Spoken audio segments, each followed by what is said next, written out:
Live television पर पूरे देश ने उस आदमी को मरते हुए देखा था। उसके गले से खून बह रहा था। एंकर चीख रही थी। कैमरा बुरी तरह हिल रहा था और लाखों लोग अपनी स्क्रीन के सामने जमे हुए थे। मरने से ठीक पहले उस आदमी ने कैमरे की तरफ देखा और सिर्फ एक लाइन बोली, मुझे पता था तुम लोग मुझे यहीं मारोगे। उसके बाद स्टूडियो की लाइट्स बंद हो गईं। चीखों की आवाज आई और लाइव ब्रॉडकास्ट अचानक कट हो गया। उस रात पूरा देश सिर्फ एक ही नाम की बात कर रहा था, आरव मल्होत्रा, देश का सबसे बड़ा क्राइम जर्नलिस्ट, जो लाइव टीवी पर मारा गया था। लेकिन असली कहानी उसकी मौत के बाद शुरू हुई, क्योंकि 3 दिन बाद आरव मल्होत्रा वापस लौट आया, जिंदा।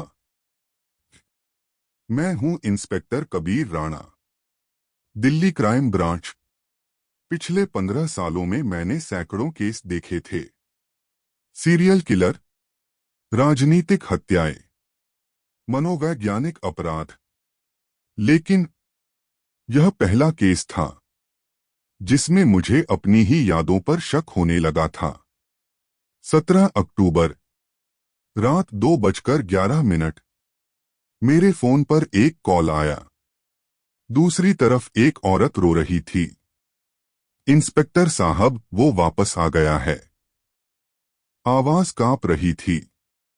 मैंने पूछा, कौन वापस आ गया है? कुछ सेकंड खामोशी रही। फिर उसने धीरे से कहा, आरव।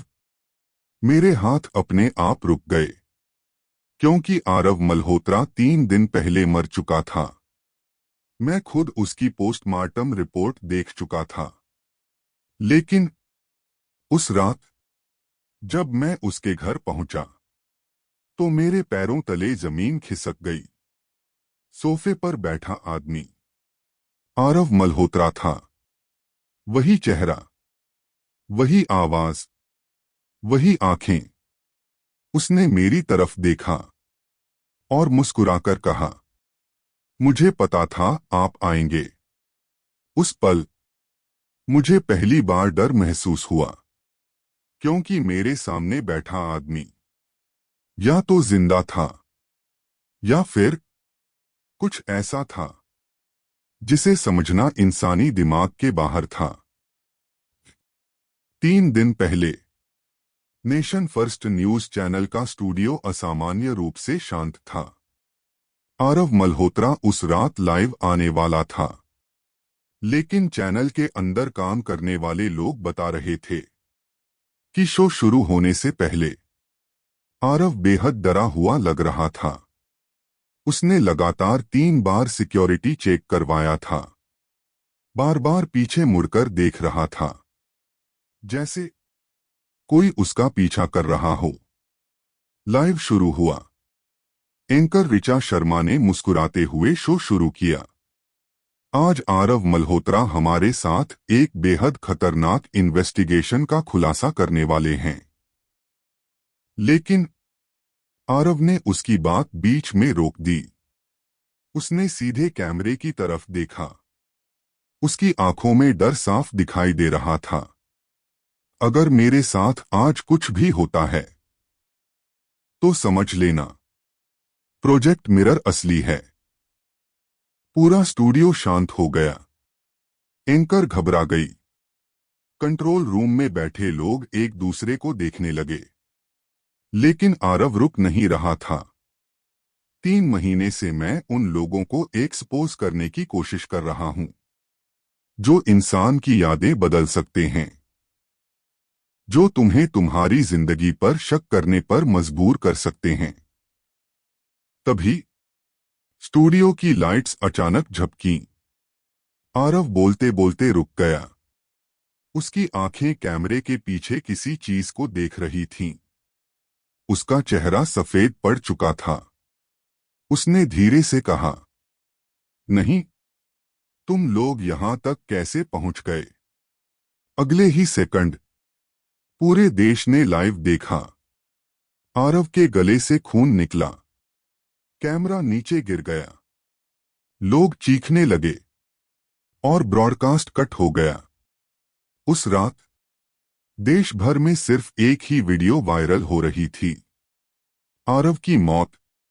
लेकिन उस वीडियो में एक चीज ऐसी थी जो किसी ने नोटिस नहीं की। आरव मरने से ठीक पहले कैमरे के बाहर किसी इंसान को देख रहा था, और उसके चेहरे पर जो डर था वो मौत का डर नहीं था, वो किसी पहचान वाले इंसान को देखने का डर था। मैंने धीरे धीरे सोफे के पास कदम बढ़ाए। आरव बिल्कुल शांत बैठा था, जैसे उसे पता हो कि मैं क्या सोच रहा हूं। मैंने पूछा, तुम कौन हो? उसने बिना पलक झपकाए जवाब दिया, यही सवाल तो मैं खुद से 3 दिन से पूछ रहा हूं। कमरे में सन्नाटा छा गया। उसकी पत्नी नेहा कमरे के कोने में खड़ी कांप रही थी। उसकी आंखों में आंसू थे, लेकिन वो अपने पति के पास जाने की हिम्मत नहीं कर पा रही थी। मैंने पोस्टमार्टम रिपोर्ट उसके सामने रखी। इस रिपोर्ट के हिसाब से तुम मर चुके हो। आरव मुस्कुराया, मौत सिर्फ शरीर की होती है इंस्पेक्टर, यादों की नहीं। उसका जवाब सुनकर मेरी रीढ़ में ठंडक दौड़ गई। मैंने पूछा, प्रोजेक्ट मिरर क्या है? इस बार, पहली बार, उसके चेहरे पर डर दिखाई दिया। उसने धीरे से कहा, अगर मैंने आपको सब सच बता दिया तो शायद आप खुद पर भरोसा करना छोड़ देंगे। अगले दिन मैंने आरव के लैपटॉप की जांच शुरू की। उसके अंदर एक एन्क्रिप्टेड फोल्डर था। नाम था मिरर। पासवर्ड डालने के बाद जो वीडियो सामने आया उसने मेरी नींद उड़ा दी। वीडियो में लोग कुर्सियों पर बैठे थे, उनकी आंखों पर मशीन लगी थी। एक आदमी बार बार बोल रहा था, तुम्हें कुछ याद नहीं रहेगा, तुम्हें कुछ याद नहीं रहेगा। कुछ मिनट बाद उन लोगों का व्यवहार बदलने लगता। एक आदमी अपनी पत्नी को पहचानना भूल गया। एक महिला को यकीन हो गया कि उसका बच्चा कभी पैदा ही नहीं हुआ। एक आदमी बार बार अपना नाम भूल रहा था। मैं स्क्रीन के सामने जड़ हो गया। फिर आखिरी वीडियो चला और उसमें आरव दिखाई दिया। उसने कैमरे की तरफ देखकर कहा, अगर तुम यह वीडियो देख रहे हो तो शायद मैं मर चुका हूं, लेकिन अगर मैं वापस आ गया तो समझ जाना, उन्होंने टेस्ट पूरा कर लिया है। मेरी सांस रुक गई। फिर आरव ने एक और लाइन बोली, कबीर, अगर तुम्हें मेरा नाम याद है तो भाग जाओ। मेरे हाथ कांपने लगे, क्योंकि मैंने आरव को कभी अपना नाम नहीं बताया था। उस रात मैं सो नहीं पाया। बार बार वही सवाल दिमाग में घूम रहा था, आरव मुझे कैसे जानता था? सुबह करीब 4 बजे मैंने अपने पुराने केस फाइल्स निकालने शुरू किए, और तभी एक पुरानी फोटो मेरे हाथ लगी। उस फोटो में मैं था, आरव था, और हमारे बीच एक लड़की खड़ी थी। उसके पीछे लिखा था, प्रोजेक्ट मिरर रिसर्च फैसिलिटी।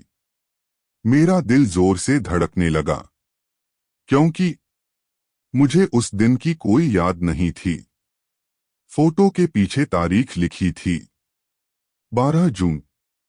लेकिन 12 जून को तो मैं छुट्टी पर था। कम से कम मुझे यही याद था। तभी मेरे फोन पर एक मैसेज आया, अननोन नंबर। यादें हमेशा सच नहीं होती। मेरे हाथ ठंडे पड़ गए।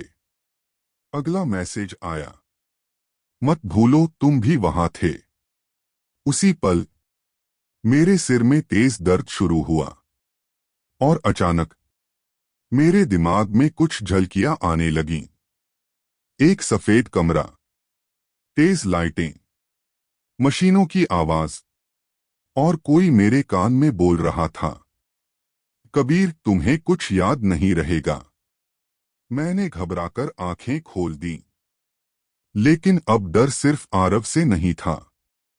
डर इस बात का था कि कहीं मेरी पूरी जिंदगी ही नकली तो नहीं। अगले दिन मैं सीधे मॉर्चरी पहुंचा। मुझे आरव की बॉडी दोबारा देखनी थी, लेकिन रिकॉर्ड देखकर मेरे पैरों तले जमीन खिसक गई। बॉडी गायब थी। पूरी मॉर्चरी में हड़कंप मच गया। सीसीटीवी फुटेज चेक की गई। रात 3:11 पर कैमरा 14 सेकंड के लिए ब्लैक हो गया था, और जब वीडियो वापस आया तो बॉडी गायब थी। लेकिन सबसे डरावनी चीज अभी बाकी थी। उन 14 सेकंड के दौरान एक फ्रेम में कोई कैमरे की तरफ देख रहा था। वो आरव था। मैंने वीडियो बार बार देखा। उसकी आंखें सीधे कैमरे में थीं, जैसे वो जानता हो कि मैं यह फुटेज देखने वाला हूं। फिर वीडियो अचानक रुक गया और स्क्रीन पर सिर्फ एक लाइन दिखाई दी, तो सच हमेशा वहीं छुपता है जहां तुम देखने से डरते हो।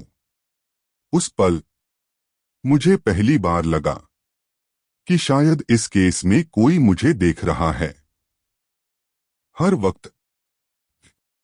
उस रात आरव ने मुझे पुराने रेलवे स्टेशन बुलाया। बारिश हो रही थी। स्टेशन पूरी तरह सुनसान था। पुरानी लाइट्स टिमटिमा रही थीं। आरव प्लेटफॉर्म नंबर 3 पर खड़ा था। उसके हाथ में एक पुरानी कैसेट थी। उसने कहा, यह आखिरी रिकॉर्डिंग है। मैंने पूछा, किसकी? उसकी आवाज धीमी हो गई। उस इंसान की जिसे उन्होंने पहली बार मिटाया था। हम दोनों स्टेशन मास्टर के पुराने कमरे में गए। अंदर धूल से भरा एक कैसेट प्लेयर रखा था। आरव ने टेप चलाया। पहले सिर्फ मशीनों की आवाजें आ रही थीं। फिर किसी आदमी की आवाज सुनाई दी, सब्जेक्ट 14 मेमोरी रीसेट कंप्लीट। दूसरी आवाज आई, अब इसकी पुरानी जिंदगी खत्म हो चुकी है। मेरा गला सूख गया, क्योंकि अगली आवाज मेरी थी। मेरा नाम कबीर राणा है। मैं जम गया। कैसेट में मैं था, लेकिन मुझे यह रिकॉर्डिंग याद नहीं थी। फिर किसी ने पूछा, क्या तुम्हें याद है कि तुम पहले कौन थे? और मैंने जवाब दिया, नहीं। कैसेट बंद हो गई। कमरे में खामोशी फैल गई।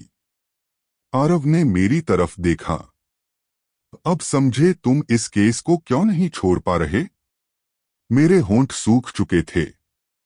मैंने धीरे से पूछा, मैं कौन हूं? आरव ने बहुत धीरे जवाब दिया, यही वो सवाल है जो प्रोजेक्ट मिरर हर इंसान से छीन लेता है। उस रात मैं स्टेशन से वापस लौटा, लेकिन पहली बार मुझे अपना ही घर अजनबी लग रहा था। दीवारें वही थीं, कमरा वही था, लेकिन अब मुझे अपनी ही यादों पर भरोसा नहीं था। मैंने आईने में खुद को देखा, और पहली बार मुझे ऐसा लगा कि शायद मैं वो इंसान हूं ही नहीं जिसे मैं इतने सालों से समझता आया हूं। और शायद यही प्रोजेक्ट मिरर का असली मकसद था, तुम्हें मारना नहीं, तुम्हें तुमसे छीन लेना। अगर आपको यह साइकोलॉजिकल क्राइम थ्रिलर पसंद आई तो चैनल को सब्सक्राइब जरूर करना, क्योंकि अगला केस इससे भी ज्यादा खतरनाक होने वाला है।